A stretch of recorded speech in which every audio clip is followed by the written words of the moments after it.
একটা ছেলে এলো, তারপর আমাকে মেরে এখানে নিয়ে এসে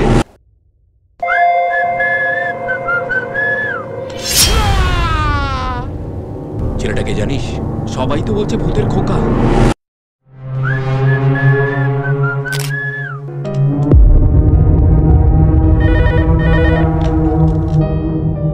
তার মানে টাইম ঠিক আছে, আমার ছেলে ঠিক নেই। দাদা, ওই ছেলেটা আমাকে অনেক বকিয়েছে। আপনি এখান থেকে যাবেন প্লিজ। কাল অত রাত্রির অবধি কোথায় ছিলি? ছেলেটাকে দেখে তোমার এরকম হাওয়া বেরিয়ে গেল কেন? আমাকে গলা টিপে মারতে আসলো। এতদিন তো সব দোষ আমি ঢাকা দিয়ে এসেছি। হাসপাতাল থেকে খবর নিয়ে এলাম যে ছেলেটা নাকি ভালো আছে। একটা ছেলে মাঝরাতে ঘরে ঢুকে পড়লো, আর কারো কোনো হুঁশ নেই।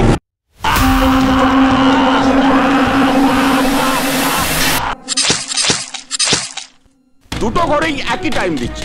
কাতিটা এবার কি হবে? নইলে তোর সামনে তোর বাবা মাকে জ্যান্ত কোপাবো। কিসের আওয়াজ মনে হলো? সরি বলুন। বলে দাও, বলে দাও। মানতেই হবে, তোর সাহস আছে। আজ সকালে তারকেশ্বরে জল ঢালতে গেছে। প্রত্যেক মিনিটে মিনিটে তো জল পট্টি দেবে, ঘন্টায় ঘন্টা থার্মোমিটার।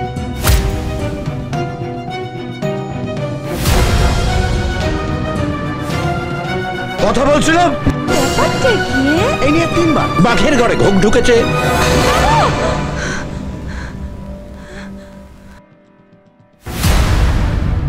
আগে ওদের টোপ দিয়ে টেনে নিয়ে আসুন।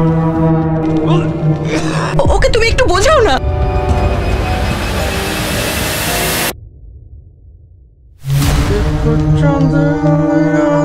चांद नजर आया